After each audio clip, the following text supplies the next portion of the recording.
Hey, how's it going? It's Troy Roark right here at Springfield IL Homes for Sale.com. Thank you for coming to episode 3. This has been a fantastic thing, and we've gotten some great response in the last couple episodes from what we're doing, and we want you to get involved. This show is all about your real estate questions. We want you to ask your questions right here below us. You can go where it says reply or comment and type in a question. We will get to it as soon as we can. We already have a few questions that we have to answer, but we will get to yours. You can also contact us via our Facebook page and also our Twitter page, and we will get to your question as soon as we can. But today's question actually came in a bit of a story on my Facebook page. There's a couple that are selling their house. They have spoken to one realtor, and they have come and the realtor has suggested a list price that is very, very close to the price that they think they're going to sell their house for. And they think that they should probably bump the price up maybe $10,000 so they have some negotiation room so they can get closer to that suggested or the hopeful sales price. Well, listen, your realtor is giving you some great advice, okay? When you price your house, chances are your house is going to sell at a certain price range, depending on the condition and how long it's been on the market. It's going to sell at a certain price range. And what you should try to be doing is setting your price as close to the top end of that price range as you can. And if I know for some people that's really backwards thinking, so I have a fantastic illustration to show you exactly what I'm talking about. It's a Monopoly board. Now, Monopoly is a fantastic way to illustrate how to price your home effectively. Let's say that there's a couple. They're thinking about selling their house. It's a great house. 3 bedrooms, 2 bathrooms, nice condition, green siding, and they're going to sell their house. And they talk to their realtor, and they live over here on Illinois Avenue. And they have decided that their house is probably going to sell for around $220 here, but we'll say $220. They said it's going to sell around $220.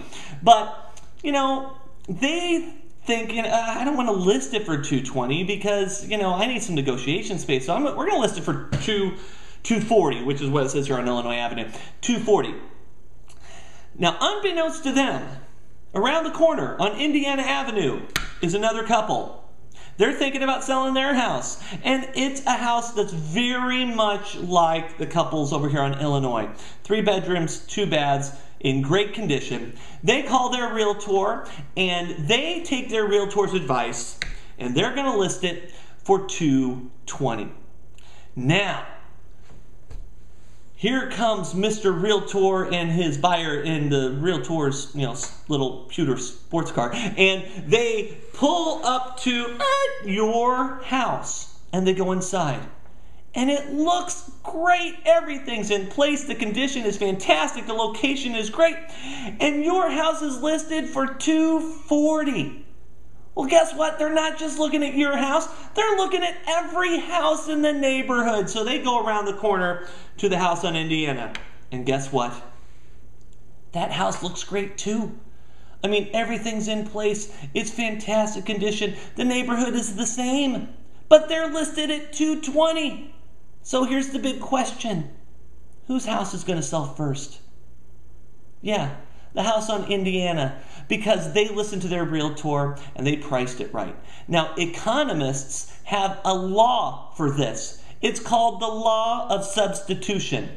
If there are 2 things that are very similar, but one costs less than the other, the one that is priced less expensively will sell first. So that house sells. Well, now, shoot, you're the only house on the market, right? That's all your competition. Your competition is completely gone, right? Well, wrong. There are hundreds of houses on the market all over town just like yours. Now, they may not be in your neighborhood, but they're in neighborhoods like yours. Nice neighborhoods, good condition, nice school districts, around parks or shopping, things like that. And they're going on the market all the time. Some of those houses are overpriced and they're just going to sit there. But a lot of those houses are priced right. And guess what? They're going to start selling. And other houses are going to take their place. And they're all over the place. It's a never-ending cycle. So until you get wise and change the price of your house is going to sit there and sit there and sit there. All because you insisted on putting some wiggle room in your listing. Now here's the bad news. If you have your house on the market for too long, people are just going to stop looking at your house because, it's been sitting there for so long. They're going to think there's something wrong with it. They're going to wonder what's wrong with it, so they're not even going to look. And really, the only thing that's wrong with your house is the price. And if it's been on the market long enough, you're probably going to have to sell it for less than $220 just to get it off the market because you didn't listen to your realtor and price it right in the first place. Hey, thanks a lot for coming today. This is getting fun. I hope you're having as much fun as I am, and I hope this is really knowledgeable for you. Hey, don't forget to subscribe around here somewhere. There's a subscribe button. Just hit that. You'll get an email letting you know when things are new here at Springfield IL Homes for Sale.com. And we will see you at the next episode. Bye-bye.